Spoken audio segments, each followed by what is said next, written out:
In the criminal justice system, the people are represented by two separate but equally important groups: the police, who investigate the crimes, and the district attorneys who prosecute the offenders. These are their stories. Dun dun!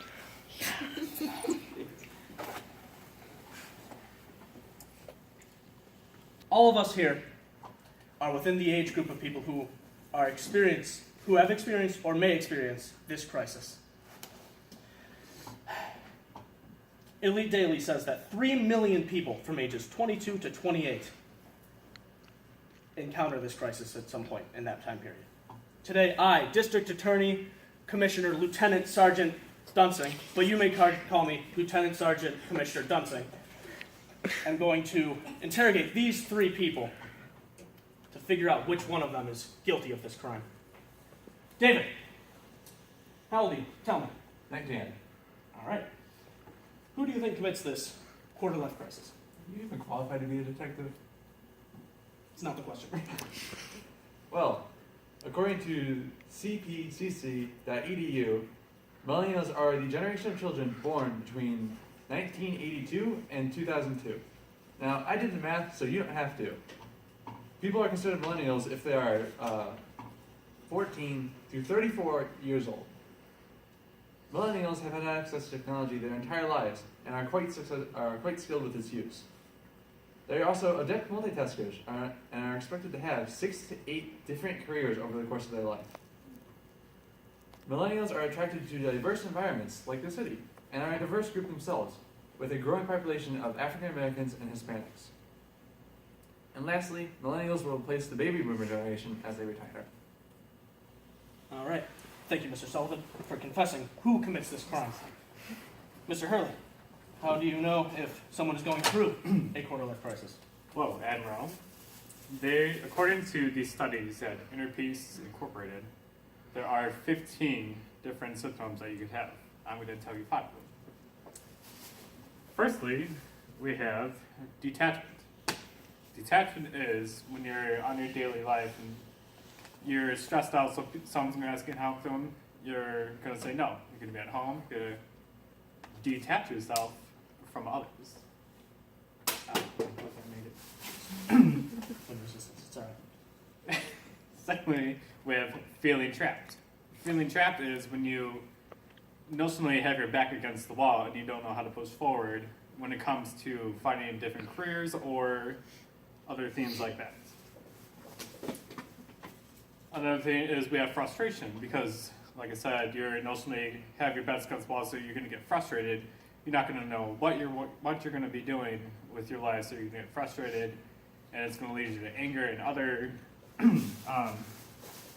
physical or emotional situations, which are depression. Depression is going to happen when it's all these combined. It's like you're feeling detached, you're frustrated, and then you're going to get sad, depressed, which could be treated clinically or self-medically by alcohol or other, which will lead to no motivation to push yourself forward when finding another career or something. Thank you, Back Mr. to you, Captain. Commissioner, Lieutenant Sergeant. Commissioner. Thank you, Mr. Hurley, for confessing the symptoms. Now, Ms. Cantan, how do you cope with this? Huh? Well, according to an article called Navigating the Quarter-Life Crisis by Randall Hansen on livecareer.com, which I visited on December 4th this year, there are 4 main strategies to get back on track while going through a quarter-life crisis. You can develop realistic expectations, set goals to visualize your future, cultivate a positive definition of success, and take the time to discover your passions. So when it comes to discovering or developing realistic expectations, it takes steps to get to the top of anything that you're striving for in life. So don't get discouraged by having to work your way to where you wish to be. Ask people who are experienced in your profession to give you advice on the steps it takes for the progression you hope to make. For taking the time to discover your passions, don't just jump into a career out of fear of not knowing what to do for the rest of your life. Spend some time alone, think about your passions, think about things that you dislike, things that you're good at. Get clarity on what steps you should take towards your career and your education. For setting goals and visualizing your future, you should have a plan to progress in your career. Ask yourself questions on where you see yourself in the future and what type of life you want. Then develop actions to take throughout the years to get you close to your goals. For cultivating a positive definition of success, don't focus on materialistic things or wealth as the only defining factors of success. Stop judging yourself based on what other people's standards are. What gives you the most satisfaction and happiness? What gives you meaning to your life? Define these things and develop your own standards for yourself, but most importantly, everybody, just chill. It's very interesting to hear your perspectives on this quarter-life crisis. Now, today I have interrogated David, Matthew, and Maria to see who is guilty of this quarter-life crisis. And after much thought, I have come up with the conclusion that you are all guilty. All of you. You are all within the affected group, display all the signs and symptoms, and are trying to cope. Including myself. I'm going through it too.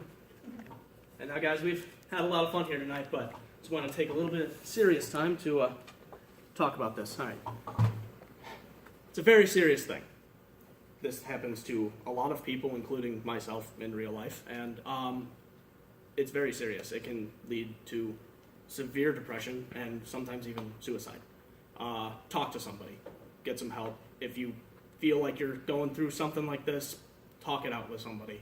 Friends, family, hell, a dog, a cat. Just sometimes it just takes enough to just get it out of your body, and it just helps.